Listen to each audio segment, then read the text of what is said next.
Hi എല്ലാവർക്കും നമസ്കാരം. നമ്മുടെ പുതിയൊരു വ്ളോഗിലേക്ക് എല്ലാവർക്കും സ്വാഗതം. അപ്പോൾ ഇന്നത്തെ വീഡിയോ സാറ്റർഡേ സൺഡേ എടുത്തിട്ടുള്ള വീഡിയോസാണ്. അപ്പോൾ 2 ദിവസത്തെ വിശേഷങ്ങളാണ് കേട്ടോ. അപ്പോൾ വീക്കെൻഡ്സിലെ വിശേഷങ്ങളൊക്കെ നമുക്കൊന്ന് കാണാം. അപ്പോൾ രാവിലെ തന്നെ ഞാൻ എഴുന്നേറ്റിട്ട് നമ്മുടെ ഗാർഡനിലേക്ക് ഒന്ന് കയറിയിട്ടുണ്ട്. അപ്പോൾ നോക്കിയേ, നല്ല അടിപൊളിയായിട്ട് നമ്മുടെ 10 മണിയൊക്കെ പൂത്ത് നിൽക്കുകയാണ്. ശരിക്കും ഭയങ്കര സന്തോഷം തോന്നി. കാരണം കുറേ നാളുകൾക്ക് ശേഷം നമ്മുടെ ഗാർഡനിങ്ങിലേക്ക് ഞാൻ തിരിച്ച് വന്നേക്കുവാണ്. അപ്പോൾ ഈ ഒരു 2 മാസത്തേക്ക് ഞാനിങ്ങോട്ട് തിരിഞ്ഞു നോക്കുന്നേ ഇല്ലായിരുന്നു കേട്ടോ. കാരണം എന്ന് വെച്ചിട്ടുണ്ടെങ്കിൽ വെയിൽ തന്നെയാണ് കാരണം. അപ്പോൾ ഞാൻ ആ ചെടികളെയൊന്നും നോക്കാതെ ശ്രദ്ധിക്കാതെയൊക്കെ അങ്ങ് മനഃപൂർവ്വമായിട്ട് അങ്ങ് മാറ്റി വെച്ചതാണ്. പിന്നെ ഇപ്പോൾ 10 മണിയിൽ നിന്ന് നമ്മൾ തുടങ്ങിയിട്ടുണ്ട്. അപ്പോൾ പൂക്കളൊക്കെ നന്നായിട്ട് തന്നെ വിരിഞ്ഞ് വന്നിട്ടുണ്ട്. അപ്പോൾ ഇന്ന് രാവിലെ ആമി സ്കൂളിലേക്ക് പോയേക്കുവാണ്. അപ്പോൾ ഞാൻ രാവിലെ ബ്രേക്ക്ഫാസ്റ്റൊക്കെ ഉണ്ടാക്കി കൊടുത്തു. അത് കഴിഞ്ഞിട്ട് ലഞ്ചിന് വേണ്ടിയിട്ട് സ്പെഷ്യലായിട്ട് ഇന്ന് ഹസ്ബൻഡ് ചിക്കനൊക്കെ മേടിച്ചുകൊണ്ട് വന്നിട്ടുണ്ടായിരുന്നു. അപ്പോൾ ഞാൻ വറുത്തരച്ച ചിക്കൻ കറിയും പിന്നെ ഒരു വെജിറ്റബിൾ തോരനും ക്യാബേജും ബീൻസൊക്കെ ഇട്ടിട്ടൊരു തോരനും പിന്നെ പപ്പടം കൂടി വറുത്തിട്ടുണ്ടായിരുന്നു. അപ്പോൾ ഇതാണ് നമ്മുടെ ഇന്നത്തെ ലഞ്ച്. അപ്പോൾ ശരിക്കും ഞാൻ ഇന്ന് ചിക്കൻ കഴിക്കണമെന്ന് പെട്ടെന്ന് എനിക്കിങ്ങനെ തോന്നിയതായിരുന്നു കേട്ടോ. അപ്പോൾ നമ്മൾ അങ്ങനെ ചിക്കൻ മേടിക്കാറേ ഇല്ല, വല്ലപ്പോഴുമാണ് മേടിക്കുന്നത്. വർഷത്തിൽ 2-3 തവണയൊക്കെയാണ് മേടിക്കുന്നത്. അപ്പോൾ നാടൻ കോഴിയാണ് സാധാരണ എപ്പോഴും മേടിക്കാറുള്ളത്. അപ്പോൾ ഹസ്ബൻഡിന് ആ ഒരു ബ്രോയിലർ കോഴി ഇഷ്ടമില്ല. അപ്പോൾ ഇന്ന് നമുക്ക് നാടൻ കോഴി കിട്ടാത്തത് കൊണ്ട് ബ്രോയിലർ തന്നെ മേടിക്കുകയുണ്ടായി. പിന്നെ ലഞ്ചൊക്കെ കഴിച്ചതിന് ശേഷം ഹസ്ബൻഡ് കൊണ്ടുപോയി ആമിയെ കൊണ്ടുവന്ന് മുടി വെട്ടിക്കാനായിട്ട് പോയിട്ടുണ്ടായിരുന്നു. ആമിയുടെ മുടിയൊക്കെ നമ്മൾ നാട്ടിൽ പോകുന്നതിന് മുന്നേ വെട്ടിയതായിരുന്നു. പക്ഷേ ആ ഒരു പാർലറിൽ പോയി വെട്ടിയത് കറക്റ്റായിട്ട് വന്നില്ലായിരുന്നു. അപ്പോൾ മുടി അവിടെ ഇവിടെയായിട്ടൊക്കെ ലെങ്ത് കൂടുതലായതുകൊണ്ട് തന്നെ ഒന്നും കൂടി ഒന്ന് വെട്ടിക്കാമെന്ന് വിചാരിച്ചു. പിന്നെ അത് കഴിഞ്ഞിട്ട് വൈകുന്നേരമാണ് ഞാൻ വീഡിയോ എടുത്തിട്ടുള്ളത്. പിന്നീട് വലിയ കാര്യങ്ങളൊന്നും നമ്മൾ ചെയ്തിട്ടില്ലായിരുന്നു കേട്ടോ. ഭക്ഷണം കഴിച്ചിട്ട് പിന്നെ കിടന്ന് ഉറങ്ങുകയാണ് ചെയ്തത്. പിന്നെ വൈകുന്നേരം ആയപ്പോഴത്തേനും ഞങ്ങളൊന്ന് മാർക്കറ്റിലേക്ക് വന്നിട്ടുണ്ട്. ഒരു 6 മണിയായപ്പോഴത്തേനാണ് വന്നത്. അപ്പോൾ ഞാൻ കഴിഞ്ഞ വീഡിയോയിലും പറഞ്ഞിട്ടുണ്ടായിരുന്നല്ലോ, നമുക്ക് വെജിറ്റബിൾസൊക്കെ തീർന്നിരിക്കുകയാണെന്ന്. ലാസ്റ്റ് കിടന്നിട്ടുണ്ടായിരുന്ന ഒരു ബീൻസും ക്യാബേജും ഒക്കെയാണ് ഞാനെടുത്ത് തോരൻ വെച്ചത്. പിന്നീട് വെജിറ്റബിൾസ് തീർന്നുകൊണ്ട് ഇന്ന് മേടിക്കാമെന്ന് വിചാരിച്ചിട്ട് അങ്ങനെ മാർക്കറ്റിൽ വന്നതാണ്. അപ്പോൾ വന്നപ്പോഴത്തേനും ഉണ്ട് ഭയങ്കര വിലയാണ്. എല്ലാ പച്ചക്കറിക്കും റേറ്റ് കൂടുതലാണെന്ന് പറഞ്ഞു. തക്കാളിയൊക്കെ 1 കിലോ 90 രൂപയൊക്കെയാണ് പറഞ്ഞത്. ഭയങ്കര റേറ്റായിട്ട് തോന്നി. അതുകൊണ്ട് പിന്നെ 1/2 കിലോ വെച്ചൊക്കെയാണ് മേടിച്ചത്. നമ്മൾ കുറച്ച് സാധനമാണ് എടുത്തത്. എല്ലാം കൂടി 420 പുറത്തായി കേട്ടോ. 500 അടുപ്പിച്ചായി. ഞാൻ ശരിക്കും ഭയങ്കരമായിട്ട് ഷോക്ക്ഡായിപ്പോയി. കാരണം കുറേ നാളായി ഞാൻ മാർക്കറ്റിലിട്ട് വന്നിട്ടേ. അപ്പോൾ ഞങ്ങളിവിടെ അടുത്തുള്ളൊരു ചെറിയൊരു കടയിൽ നിന്നാണ് മേടിച്ചുകൊണ്ടിരുന്നത്. അപ്പോൾ ശരിക്കും മാർക്കറ്റിൽ വന്നാലാണ് എനിക്ക് കൃത്യമായിട്ട് ഇതിൻ്റെ ആ ഒരു കണക്ക് അറിയാനായിട്ട് പറ്റുള്ളൂ. ഇല്ലെങ്കിൽ ഹസ്ബൻഡാണ് പോയി മേടിക്കുന്നത്. ഹസ്ബൻഡ് അങ്ങനെ റേറ്റൊന്നും നോക്കത്തില്ല കേട്ടോ. അങ്ങ് എല്ലാം കൂടി മേടിച്ചുകൊണ്ട് വരികയാണ് ചെയ്യുന്നത്. അങ്ങനെ വന്ന ഉടനെ തന്നെ ആമി എന്നെ ഹെൽപ്പ് ചെയ്യാമെന്ന് പറഞ്ഞിട്ട് തക്കാളിയൊക്കെ എടുത്ത് വെച്ചു. പിന്നെ തേങ്ങയും എല്ലാ സാധനങ്ങളും എടുത്ത് വെച്ച് തന്നു. പിന്നെ ഞാൻ ഇങ്ങനെയല്ല ഫ്രിഡ്ജ് ഇട്ടേക്കുന്നത്. കുറേ പാത്രങ്ങളെല്ലാം വാരി കൂട്ടി വെച്ചിട്ടുണ്ട്. അതൊക്കെ എടുത്ത് മാറ്റണം. പിന്നെ മാങ്ങ മേടിച്ചുകൊണ്ട് വന്നിട്ടുണ്ടായിരുന്നു. 2 മാങ്ങ 100 രൂപയ്ക്ക് എന്തോ ആണ് തന്നത്. ഭയങ്കര റേറ്റായിട്ട് തോന്നി.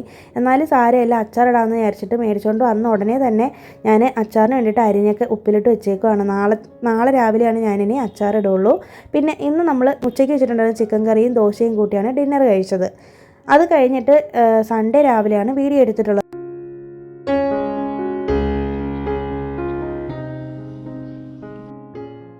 അപ്പോൾ എന്നും രാവിലെ ആകുമ്പോഴത്തേനും നമ്മുടെ അടുക്കളയുടെ സൈഡിലുള്ള ആ ഒരു വീടിരിപ്പുണ്ട്. അവിടെ ഇങ്ങനെ 2 അതിഥികൾ വന്നിരിക്കും കേട്ടോ. 2 പക്ഷികളാണ്. ഭയങ്കര രസമാണ് കാണാനായിട്ട്. അപ്പോൾ അവരെ ഞാനിങ്ങനെ നോക്കി നിൽക്കുകയാണ്. പിന്നെ രാവിലെ നേരെ നമ്മുടെ ഗാർഡനിലേക്ക് വന്നിട്ടുണ്ട്. ബാൽക്കണി ഗാർഡനിലാണ്. അപ്പോൾ ചീരയൊക്കെ നല്ല സൂപ്പറായിട്ട് വളർന്ന് നിൽക്കുക. അപ്പോൾ എനിക്കിത് കാണുമ്പോഴത്തേനും ഭയങ്കര സന്തോഷമാണ്. നിങ്ങൾക്ക് അങ്ങനെ ഉണ്ടോയെന്ന് എനിക്കറിയത്തില്ല.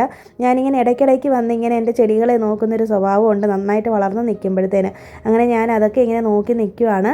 പിന്നെ അത് കഴിഞ്ഞിട്ട് ഞാൻ ബ്രേക്ക്ഫാസ്റ്റ് കഴിച്ചിട്ടുണ്ടായിരുന്നു. ഞങ്ങൾ ഇഡ്ഡലിയാണ് ഉണ്ടാക്കിയത്. ഞാൻ വീഡിയോ ഒന്നും എടുത്തിട്ടില്ല. പിന്നെ അത് കഴിഞ്ഞിട്ട് ലഞ്ച് ചെയ്യുന്ന സമയത്താണ് കിച്ചണിലേക്ക് വന്നത്. അപ്പോൾ ഇന്നത്തെ സ്പെഷ്യൽ എന്ന് പറയുന്നത് മീനാണ്. നമുക്ക് പാര മീനാണ് കിട്ടിയിട്ടുണ്ടായിരുന്നത്. അപ്പോൾ രാവിലെ പോയി ഹസ്ബൻഡ് മീനൊക്കെ മേടിച്ചുകൊണ്ട് വന്നു. ഞാനതൊക്കെ ഒന്ന് ക്ലീൻ ചെയ്ത് അടുപ്പത്ത് വെച്ചിട്ടുണ്ട്. ബീട്രൂട്ട് തോരനും രസമാണ് ഞാനിന്ന് സൈഡ് ഡിഷായിട്ട് വെക്കുന്നത്. അപ്പോൾ അതിന് വേണ്ടിയിട്ട് ബീട്രൂട്ടൊക്കെ ഒന്ന് കട്ട് ചെയ്തെടുക്കുന്നുണ്ട്. അപ്പോൾ ഒരു ചെറിയ സവാളയും കൂടി കട്ട് ചെയ്തെടുത്തു. അപ്പോൾ ഞാൻ ബീട്രൂട്ട് തോരൻ വെക്കുന്ന രീതി നിങ്ങൾക്ക് കാണിച്ചു തരാം. നമ്മുടെ ഇവിടുത്തെ ചെന്നൈയിലെ തമിഴ്നാട് സ്റ്റൈലിലുള്ള ബീട്രൂട്ട് പൊരിയലാണ്. നല്ല ടേസ്റ്റാണ്. അപ്പോൾ ഞാനിപ്പോൾ ഏകദേശം എല്ലാ തോരനും ഇങ്ങനെ തന്നെയാണ് വെക്കുന്നത്. കുറച്ചൊന്ന് ഈസിയാണ്.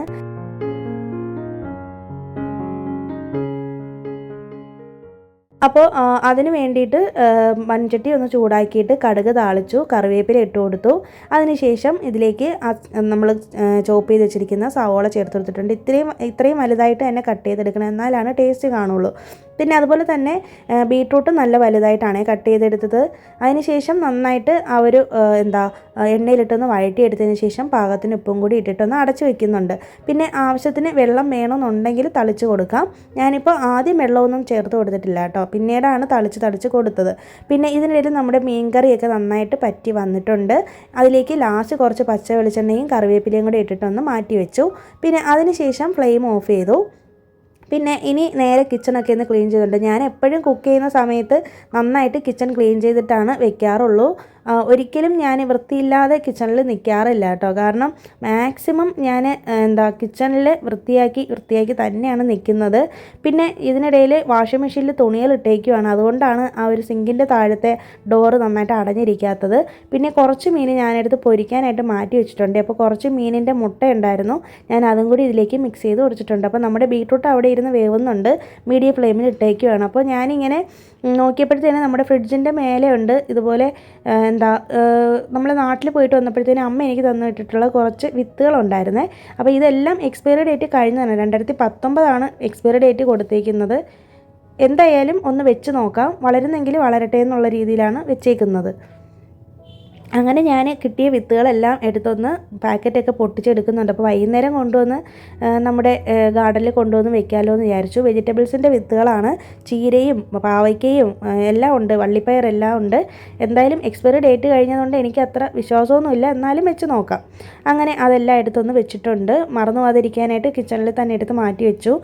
പിന്നെ ഇതിനിടയിൽ നമ്മുടെ ടവലൊക്കെ ഒന്ന് കഴുകി മടക്കി വെച്ചിട്ടുണ്ട്. ഇതുപോലെ ഒരു ചെറിയൊരു ഓർഗനൈസറിനകത്ത് ഇട്ട് വെച്ചിട്ടുണ്ട്. ഇതാകുമ്പോഴത്തേക്കും നമുക്ക് എടുക്കാനായിട്ട് ഈസി ആണല്ലോ, അതുകൊണ്ടാണ്. പിന്നെ ഇതിനിടയിൽ നമ്മുടെ ബീട്രൂട്ടൊക്കെ നന്നായിട്ട് വെന്ത് വന്നിട്ടുണ്ട്. ഇതിലേക്ക് തോരത്തിന് വേണ്ടിയിട്ടുള്ള തേങ്ങ ഇട്ട് കൊടുത്തു. പിന്നെ ഇതിലേക്ക് ഞാൻ കുഴമ്പ് മുളക് പൊടിയാണ് ഇട്ട് കൊടുത്തിട്ടുള്ളത്. അപ്പോൾ ഈ ഒരു കുഴമ്പ് മുളക് പൊടി എന്ന് പറയുന്നത് നമ്മുടെ ഇവിടെ ചെന്നൈയിൽ കിട്ടാറുണ്ട്, നാട്ടിൽ കിട്ടുമെന്ന് അറിയത്തില്ല കേട്ടോ. നമ്മൾ മീനിനൊക്കെ ഇത് തന്നെയാണ് യൂസ് ചെയ്യുന്നത്. ഇല്ലാന്നുണ്ടെങ്കിൽ കുറച്ച് മഞ്ഞൾപ്പൊടിയും കുറച്ച് മുളക് പൊടിയും കൂടി ഇട്ട് കൊടുത്താൽ മതി. എന്നിട്ട് തട്ടിപ്പൊത്തി വെച്ച് നന്നായിട്ടൊന്ന് അടച്ച് വെച്ചിട്ടുണ്ട്. അതിനുശേഷം ഒരു 5 മിനിറ്റ് കഴിഞ്ഞതിന് ശേഷം ഒന്ന് ഓപ്പൺ ചെയ്ത് നോക്കുമ്പോഴത്തേനും നന്നായിട്ട് തന്നെ അരപ്പൊക്കെ ഒന്ന് വെന്ത് കിട്ടും. ഇനി തുറന്ന് വെച്ചിട്ട് ഒരു 2-3 മിനിറ്റ് ഒന്ന് ഇളക്കി കൊടുത്താൽ നമ്മുടെ അടിപൊളി തോരൻ റെഡി ആയിട്ടുണ്ട്. അപ്പോൾ ഈ ഒരു രീതിയിൽ നിങ്ങൾ ചെയ്ത് നോക്കണേ, നല്ല ടേസ്റ്റ് ആയിരിക്കും. ഞാൻ തോരത്തിൽ ജീരകവും വെളുത്തുള്ളിയും ഒന്നും ചേർത്തിട്ടില്ല, എന്നാലും ഭയങ്കര ടേസ്റ്റാണ്. പിന്നെ ഞാൻ രസം ഉണ്ടാക്കാനായിട്ട് ഒരു മിക്സിയുടെ ജാറിലേക്ക് കുറച്ച് വെളുത്തുള്ളിയും കുറച്ച് നല്ല ജീരകവും പിന്നെ കുറച്ച് നല്ല കുരുമുളകും കൂടി, ഉണക്ക കുരുമുളകും കൂടി ഇട്ടിട്ട് ഒന്ന് ക്രഷ് ചെയ്ത് എടുത്തിട്ടുണ്ട്. ഇനി അതിലേക്ക് തക്കാളി ചേർക്കുന്നുണ്ട്. അപ്പോൾ പല രീതിയിൽ നമ്മൾ രസം വയ്ക്കാറുണ്ടല്ലേ, ഞാനും കുറേ ടൈപ്പിൽ രസമൊക്കെ ഉണ്ടാക്കാറുണ്ട്. അപ്പം ഈ ഒരു രീതി എനിക്ക് ഭയങ്കര ഇഷ്ടമാണ്. മാത്രമല്ല തമിഴ്നാട് സ്റ്റൈലുമാണ്, ഭയങ്കര ടേസ്റ്റാണ്. കുറേ ദിവസം കേടാകാതെ ഇരിക്കുകയൊക്കെ ചെയ്യും. അപ്പോൾ ഒരു 5-6 ചെറിയ തക്കാളി എടുത്തിട്ടുണ്ട്, വലുതാണെങ്കിൽ ഒരു 2-3 എടുത്താൽ മതി. അതിനുശേഷം ഈ മിക്സിയുടെ ജാറിൽ തന്നെ ആ ഒരു നമ്മൾ അരച്ചെടുത്തില്ലേ അതേ ഇതിൽ തന്നെ നമ്മൾ തക്കാളിയും കൂടി ഇട്ടിട്ട് നല്ല ഫൈനായിട്ട് അരച്ചെടുക്കുന്നുണ്ട്. ഇതിനിടയിൽ ഞാൻ പുളിയൊക്കെ വെള്ളത്തിലിട്ടിട്ട് ഞാൻ എപ്പോഴും ഇതുപോലെ സ്റ്റോക്ക് ചെയ്ത് നമ്മുടെ ഫ്രിഡ്ജിനകത്ത് വെച്ചേക്കും. അപ്പോൾ അതും കൂടി എടുത്ത് വെളിയിൽ വെച്ചിട്ടുണ്ടായിരുന്നു. അപ്പോൾ രസം ചെയ്യാനായിട്ട് മൺചട്ടിയിലാണ് വെക്കുന്നത്. നന്നായിട്ട് മൺചട്ടി ചൂടായതിന് ശേഷം വെളിച്ചെണ്ണ ചേർത്ത് കൊടുക്കുന്നുണ്ട്. വെളിച്ചെണ്ണ ചേർത്താലാണ് നല്ല ടേസ്റ്റ് കിട്ടുള്ളൂ രസത്തിന്. അതിനുശേഷം അതിലേക്ക് കുറച്ച് ഉലുവയും കുറച്ച് കടുകും കറിവേപ്പിലയൊക്കെ ഇട്ടൊന്ന് മൂപ്പിച്ചെടുക്കുന്നുണ്ട്. വറ്റൽമുളക് ഉണ്ടെങ്കിൽ ഇട്ട് കൊടുക്കാം. ഇനി നമ്മൾ അരച്ച് വെച്ചേക്കുന്ന ആ ഒരു പേസ്റ്റ് ഇട്ടിട്ട് നന്നായിട്ട് ഇതിൻ്റെ പച്ചമണം പോകുന്ന വരത്തേക്ക് നന്നായിട്ടൊന്ന് വഴറ്റി കൊടുക്കുന്നുണ്ട് കേട്ടോ. അപ്പോൾ ഈ ഒരു മിക്സിയുടെ ജാറിൽ കുറച്ച് വെള്ളം കൂടി ചേർത്തിട്ടാണ് ഞാൻ ഒഴിച്ചു കൊടുത്തത്, ഇല്ലെങ്കിൽ അത് വേസ്റ്റായി പോവില്ലേ, അതുകൊണ്ടാണ്. ഒരുപാട് വെള്ളമല്ല, കുറച്ചാണ്. നന്നായിട്ട് ഇതിൻ്റെ പച്ചമണം പോകണം. ഇതിനിടയിൽ ഞാനൊന്ന് മീഡിയം ഫ്ലെയിമിലിട്ടിട്ട് ഒന്ന് അടച്ചു വെച്ചിട്ടുണ്ട്. നന്നായിട്ട് ഇതിൻ്റെ പച്ചമണം പോയിട്ട് അതിൻ്റെ എണ്ണയൊക്കെ ഇങ്ങനെ പിരിഞ്ഞ് വരുന്ന സമയത്ത് ഇതിലേക്ക് ഞാൻ കുറച്ച് മഞ്ഞൾപ്പൊടിയും പിന്നെ കുഴമ്പ് മുളക് പൊടിയും ഇല്ലെന്നുണ്ടെങ്കിൽ മുളക് പൊടി ചേർത്ത് കൊടുക്കാം. പിന്നെ മല്ലിപ്പൊടിയും കൂടി ചേർത്ത് കൊടുത്തു, കുറച്ച് കായം കൂടി ചേർത്ത് കൊടുത്തിട്ട് നല്ലതായിട്ട് ഒന്ന് പച്ചമണം പോകുന്ന വരത്തേക്ക് ഒന്ന് വഴറ്റിയെടുക്കുന്നുണ്ട്. അപ്പോൾ നന്നായിട്ട് ഇതിൻ്റെ പച്ചമണം പോയി കിട്ടണം, എന്നാലാണ് നല്ലൊരു ടേസ്റ്റ് വരുള്ളൂ നമ്മുടെ രസത്തിന്. അതിനുശേഷം ഇതിൻ്റെ പച്ചമണമൊക്കെ പൊടികളുടെ പച്ചമണമൊക്കെ പോയതിന് ശേഷം ഞാനിതിലേക്ക് പുളി വെള്ളം ചേർത്ത് കൊടുക്കുന്നുണ്ട്. ആവശ്യത്തിന് പുളി വെള്ളവും പിന്നെ അതിനനുസരിച്ചുള്ള വെള്ളം കൂടി, എത്ര പേർക്കാണോ കഴിക്കേണ്ടത് അതിനനുസരിച്ചുള്ള വെള്ളം കൂടി ചേർത്ത് കൊടുത്തിട്ട് നന്നായിട്ടൊന്ന് മിക്സ് ചെയ്തെടുക്കുന്നുണ്ട് കേട്ടോ. അപ്പോൾ അതിനുശേഷം ഇതിലേക്ക് നമ്മൾ പാകത്തിന് ഉപ്പ് ചേർത്ത് കൊടുക്കുന്നുണ്ട്. ഒരു പൊടിക്ക് ഉപ്പ് ഒരല്പം കൂടി നിൽക്കുന്നത് തന്നെയാണ് നല്ലത് രസത്തിന്. പിന്നെ അതിനുശേഷം നന്നായിട്ട് തിളച്ച് വന്നപ്പോഴത്തേന് അതിലേക്ക് ഞാൻ കുറച്ച് മല്ലിയില കൂടി കട്ട് ചെയ്തിട്ട് കൊടുത്തു. അപ്പോൾ മല്ലിയില ചേർത്താലാണ് നമ്മുടെ രസത്തിന് ടേസ്റ്റ് കാണുള്ളൂ. ഇനി എത്രയൊക്കെ നമ്മൾ ഏത് രീതിയിൽ ചെയ്തെന്ന് പറഞ്ഞാലും മല്ലിയില വേണം രസത്തിൻ്റെ ടേസ്റ്റ് വരാനായിട്ട്. അപ്പോൾ ഇതെല്ലാം കൂടി ഇട്ട് ഒന്ന് കഴിഞ്ഞതിന് ശേഷം ഞാൻ നമ്മുടെ രസത്തിൻ്റെ ഫ്ലെയിം ഓഫ് ചെയ്തിട്ടുണ്ട്. പിന്നെ കൈയോടെ തന്നെ ഞാൻ കിച്ചൺ ഒന്ന് ക്ലീൻ ചെയ്യുന്നുണ്ട്. പിന്നെ കുറച്ച് പുളിയും കൂടി ഇതിനകത്തേക്ക് ഇട്ട് ഊറാനായിട്ട് വെച്ചിട്ടുണ്ട്. നേരെ കൊണ്ടുപോയി ഫ്രിഡ്ജിലേക്കാണ് വെക്കുന്നത്. അപ്പോൾ നമുക്ക് രാവിലത്തെ കുക്കിംഗ് സമയത്തൊക്കെ ഈസി ആയിരിക്കും പുളിയൊക്കെ നമുക്ക് പിഴിഞ്ഞെടുക്കാനായിട്ട്. അതിനുശേഷം നമ്മൾ ലഞ്ച് കഴിക്കാനായിട്ട് പോയിട്ടുണ്ട്. അപ്പോൾ ഇന്ന് നമ്മൾ പുറത്തൊന്ന് പോകാനായിട്ട് പ്ലാനുണ്ട്. അപ്പോൾ അതുകൊണ്ട് തന്നെ നേരത്തെ നമുക്ക് ലഞ്ച് കഴിക്കാമെന്ന് വിചാരിച്ചു. 1 മണി ആയപ്പോഴത്തേനും തന്നെ ഞാൻ ലഞ്ച് എല്ലാം പ്രിപ്പയർ ചെയ്തിട്ടുണ്ട്. നമ്മളെന്നും 1 മണിക്കാണ് ഭക്ഷണം കഴിക്കുന്നത്.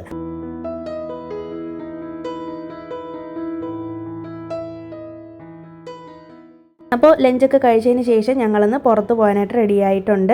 അപ്പോൾ മെയിനായിട്ട് ഇന്ന് നമ്മൾ സ്പെൻസർ പ്ലാസ മാളിലാണ് പോകുന്നത്. എനിക്കൊരു ക്രീം മേടിക്കണമായിരുന്നു, അങ്ങനെ പോകുന്നതാണ്. അപ്പോൾ എൻ്റെ ഫേസിൽ നിങ്ങൾ കണ്ടില്ലേ ആ ഒരു മുഖക്കുരുവിൻ്റെ പിമ്പിൾസ് വന്നതിൻ്റെ പാടുണ്ട്. അപ്പോൾ അതൊന്ന് പോകാനുള്ളൊരു ക്രീം മേടിക്കാനാണ് പോകുന്നത്. ഇവിടെയൊക്കെ കിട്ടുന്നത് തന്നെയാണ്. അപ്പോൾ അത് ഇട്ടതിന് ശേഷം എനിക്ക് എങ്ങനെ ഉണ്ടെന്ന് നോക്കിയതിന് ശേഷം ഞാൻ നിങ്ങൾക്ക് പിന്നീട് ഏത് ക്രീമാണ് യൂസ് ചെയ്യുന്നതൊക്കെ പറയാം. പിന്നെ പോകുന്ന വഴിയിൽ തന്നെ ആമിക്ക് സ്നാക്സിന് കൊടുത്തുവിടാൻ വേണ്ടിയിട്ട് കുറച്ച് കോൺ മേടിക്കണമെന്ന് വിചാരിച്ചു. അങ്ങനെ അതും കൂടി വാങ്ങിയിട്ടുണ്ട്. അപ്പോൾ ആമിക്ക് ഇപ്പോൾ കുറച്ച് നാളായിട്ട് പാക്കറ്റ് ഫുഡ്സാണ് കൊടുക്കുന്നത്. അപ്പോൾ അത് അത്ര നല്ലതല്ല ഹെൽത്തിന്. അപ്പോൾ എന്തായാലും സ്നാക്സൊക്കെ ഒന്ന് മാറ്റി പിടിക്കാമെന്ന് വിചാരിച്ചിട്ട് അങ്ങനെ കുറച്ച് കോൺ മേടിച്ചതാണ്. അപ്പോൾ 3 എണ്ണം 1/2 കിലോ ഉണ്ടായിരുന്നു. അത് 50 രൂപയ്ക്ക് മേടിച്ചതാണ് കേട്ടോ. നല്ല ലാഭമായിട്ട് എനിക്ക് തോന്നി. അപ്പോൾ ബട്ടർ കോണൊക്കെ അവൾക്ക് ചെയ്ത് കൊടുക്കാമല്ലോ, അതിന് വേണ്ടിയിട്ടാണ്. പിന്നെ അതിന് ശേഷം നേരെ നമ്മൾ മാളിലേക്ക് എത്തി. വന്നു കഴിഞ്ഞപ്പോഴത്തേനും തന്നെ ഭയങ്കര ദാഹമായിരുന്നു. അതുകൊണ്ട് വന്നിട്ട് ഒരു മിൽക്ക് ഷേക്ക് കഴിക്കാമെന്ന് വിചാരിച്ചിട്ട് ഞാൻ ബട്ടർ സ്കോച്ചും ഹസ്ബൻഡ് പിസ്തയുടെയും എടുത്തു. ആമിക്ക് ഇത് വേണ്ടാന്ന് പറഞ്ഞിട്ട് പിന്നെ അവൾക്ക് റോസ് മിൽക്കിൻ്റെതാണ് വാങ്ങിക്കൊടുത്തത്. റോസ് മിൽക്കാണ് വാങ്ങിക്കൊടുത്തത്. ശരിക്കും പറയാലും ഞങ്ങൾ ഈ ഒരു കടയിൽ നിന്നാണ് എപ്പോഴും സ്പെൻസറിൽ വരുമ്പോഴത്തേനും കുടിക്കാറുള്ളത് ജ്യൂസൊക്കെ. പക്ഷേ ഇത് തീരെ കൊള്ളത്തില്ലായിരുന്നു കേട്ടോ. ഞങ്ങൾക്ക് ഒട്ടും ഇഷ്ടപ്പെട്ടില്ല. പിന്നെ മേടിച്ചതിൻ്റെ പേരിൽ കഴിച്ചു എന്നേ ഉള്ളൂ. പിന്നെ അവിടെ നിന്ന് ആ ക്രീമൊക്കെ മേടിച്ചതിന് ശേഷം ഞങ്ങൾ നേരെ നമ്മുടെ അണ്ണാനഗർ ടവറിലേക്ക് വന്നിട്ടുണ്ട്. അപ്പോൾ ശരിക്കും ഇങ്ങോട്ട് വരണമെന്നൊന്നും വിചാരിച്ചതല്ല.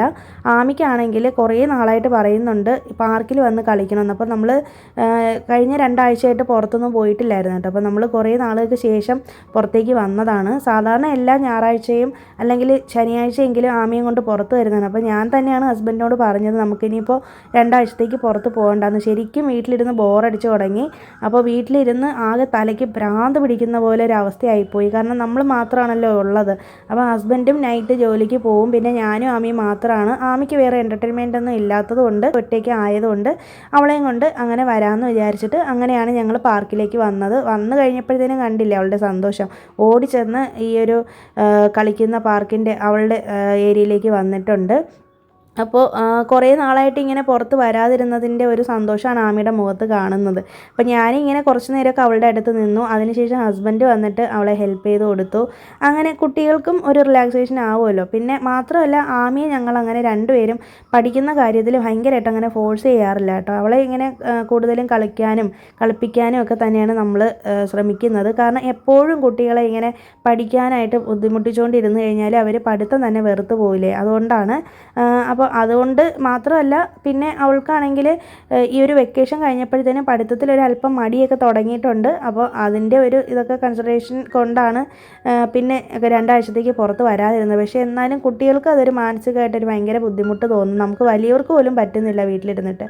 അപ്പോൾ അങ്ങനെ വന്നതാണ്. അങ്ങനെ ആമിയെ കൊണ്ടുവന്ന് കളിപ്പിക്കുകയൊക്കെ ചെയ്തു. അതിനുശേഷം ഞങ്ങൾ ഇവിടെ നിന്ന് ഒരു 7 മണിക്കാണ് ഇവിടെ നിന്ന് തിരികെ പോയത്. ആമി ഒരു വിധത്തിൽ വരുന്നില്ലായിരുന്നു കേട്ടോ. ആമിക്ക് പോകണ്ടെന്ന് പറഞ്ഞിട്ട് കരച്ചിലൊക്കെ ആയി. പിന്നെ ഞങ്ങൾ 7 മണിയായപ്പോഴത്തേനും തിരികെ വീട്ടിലേക്ക് വന്നു. അപ്പോൾ ഇത്രയൊക്കെ ഉള്ളൂ ഇന്നത്തെ വീഡിയോയിലെ വിശേഷങ്ങൾ. പുതിയൊരു വീഡിയോ നമുക്ക് വീണ്ടും കാണാം. അതിരിക്കും എല്ലാവർക്കും ബൈ. Thanks for watching.